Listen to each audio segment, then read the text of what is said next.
First up, though, was the Clinton emails that we uncovered, or Clinton email investigation emails that we uncovered out of the FBI. Now, Judicial Watch has been front and center on this issue. You may remember, or you should know, that it was Judicial Watch's Freedom of Information Act litigation that exposed the Clinton email scandal.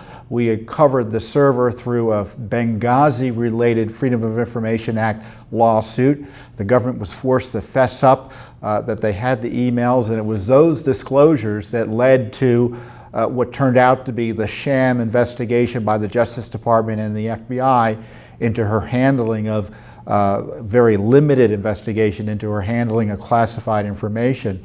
Now, the Judicial Watch is now in the midst of discovery, meaning we're gathering evidence, court-ordered discovery, to figure out, the court wants to know whether her email system was set up to thwart the Freedom of Information Act, whether the State Department, Justice Department, etc., was trying to hoodwink Judicial Watch and the court in withholding information about the Clinton email server issue. And thirdly, whether all the emails are out there that have been, all the emails out there have been found. And so this discovery is ongoing. We'll be questioning top witnesses of top individuals associated with Mrs. Clinton, including her lawyer. But that's not the only thing we're doing. So we're in discovery. We're taking evidence, talking to people. We may even talk to Hillary Clinton, who knows? Congress isn't doing this. Lord knows the Justice Department isn't doing this. The FBI isn't doing it. The State Department isn't doing it. It's Judicial Watch that's doing it. So getting back to the matter at hand, I talked about this sham investigation. And why was it a sham investigation? It was in part because they had anti-Trump, pro-Hillary Clinton individuals running it in the name of, obviously, James Comey, but Peter Strzok and Lisa Page. Lisa Page was a top lawyer in the FBI. Peter Strzok was a top counterintelligence official, and Strzok effectively was running the FBI investigation on a day-to-day basis. And then it came out, thanks to this IG investigation, and was suppressed, this information for months by Mueller, because Strzok was working for Mueller, so was Page, that Strzok and Page had engaged in an illicit affair with each other and were texting each other anti-Trump and pro-Hillary Clinton messages, which obviously goes at the heart of the credibility of the Clinton email investigation, and yes, the credibility of the Trump investigation. So Judicial Watch asked for documents and communications for communications between Strzok and Page, and including text messages and emails and other things. So it's been a kind of a big slog to get this information out of the FBI and the Justice Department. We've had to sue in federal court. So as a result of our lawsuit, we're getting documents never seen before, including extraordinary documents, and we got this latest batch of documents. So this is what happens. We get batches of emails like this. This is about 216 pages of emails. And so this is how it comes to us. And so our investigators and our team and I go through them, and we try to figure out, well, hey, what's important here? Let's put it all out for the American people to see and call attention to the things that may be of interest to them.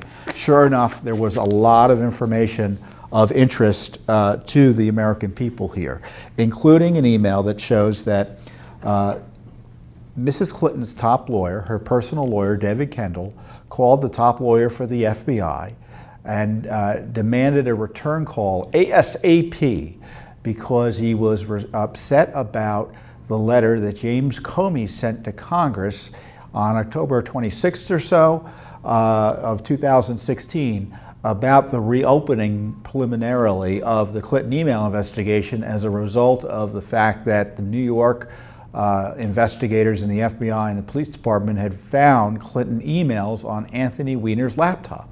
Why were Clinton emails or emails from the Clinton server on Anthony Weiner's laptop? Because Weiner's Weiner's wife at the time, Huma Abedin, a top Clinton aide at the State Department, worked at the Clinton Foundation, etc., also had an email account on the secret email system. So unsurprisingly, all these emails end up on Anthony Weiner's laptop. And as Judicial Watch has disclosed, at least 18 of those emails were classified. So Anthony Weiner, who went to jail for sex crimes, had classified information on his system thanks to Mrs. Clinton's misconduct, where she set up this separate email system to conduct all of her government business, including classified business. So Comey feels the need to tell Congress about this, not because I think he was interested in being honest and disclosing it, but based on what the IG has found under the Department of Justice and what Comey has essentially admitted to. It was either he tell Congress or it was going to be leaked out, because people were frustrated within the FBI that they knew that all these emails were on Weiner's laptop, but nothing was being done on it. So Comey sent his letter, and what happened is that David Kendall called the top lawyer for the FBI almost immediately.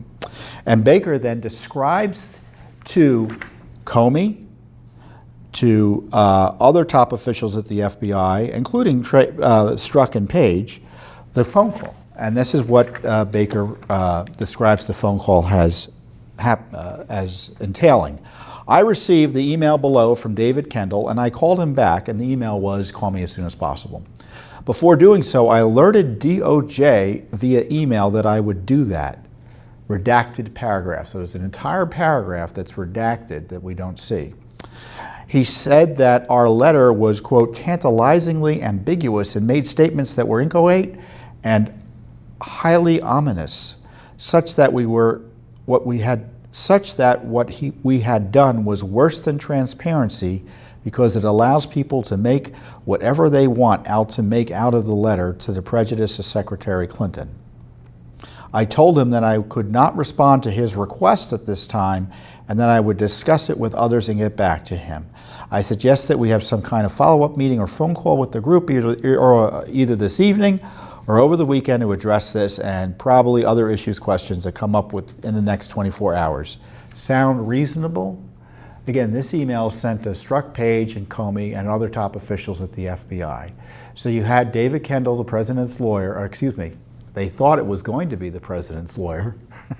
Remember, at the time, everyone thought Hillary Clinton was going to win, call and complain about Comey's disclosures to Congress that her email system emails were on Anthony Weiner's laptop.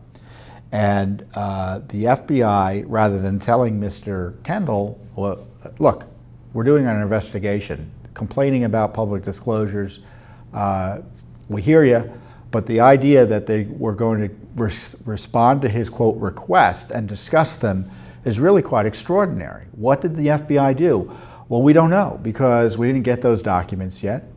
The requests, I think, are part of that redacted material, so we don't know what Mr. Kendall asked of the FBI.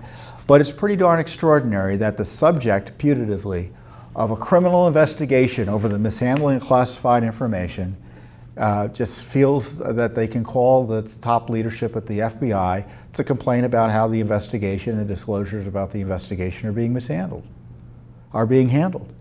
And the reaction is just rich, because then it's all an all hands on deck meeting that it looks like a conference call occurred at 1 p.m. the next day. This email was sent late on October 28th, and Kendall said, "Boo!" Leadership at the FBI jumped. That's for sure. So that's pretty extraordinary.